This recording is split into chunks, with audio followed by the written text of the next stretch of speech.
Moatlhodi Koen o begile fa kgotlatshekelo e sena tetla ya go ganetsa gore dithetso di busediwa morago nakwana ka ntlha fa tshwanetse go letlelela tsamaiso ya go reediwa ga boikuelo. It does not seem to me that this court has much of a discretion, if it has one at all, to deny those appeal rights statutorily ordained, unless perhaps in the clearest of cases where there is an abuse of rights. The appeal process should be allowed to run its course. O rile puso e reteletswe ke go supa gore Zuma o samagana le morero ono ka go tlhoka boikanyego mo maitekong a gagwe a go diragatsa dikgato tsotlhe tse di mo ditshwanelong tsa gagwe. Mr. Zuma has challenged many decisions adverse to him in the past, usually invoking the entire appeal process to the highest courts in this land, and in many instances has been unsuccessful, which resulted in inevitable and unfortunate delays. He is also on record through previous counsel representing him that he will continue to exercise all rights available to him.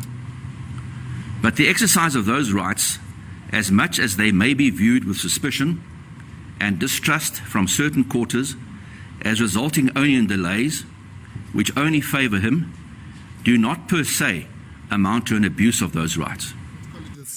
E rile go sala gale ba bueledi ba molatofadiwa ba lopa gore dithetso di busediwa morago ba bega fa go nna kgatlhanong le seno e le dikgatako tsa ditshwanelo tsa ga Zuma tsa di newang ke molaotheo. So a person in any event has a right to exercise their right of access to court, and therefore that is what in a way limits quote unquote the discretion of your lordship, or almost takes it away. Puso e ngangile ka gore Zuma o mo matlhajaneng a go diegisa Kgetsi. That should a postponement be granted, today's date of the 11th of April 2022 will be yet another recurrent end of the unending, 4 years later, with any number more of recurrent ends in sight, without end.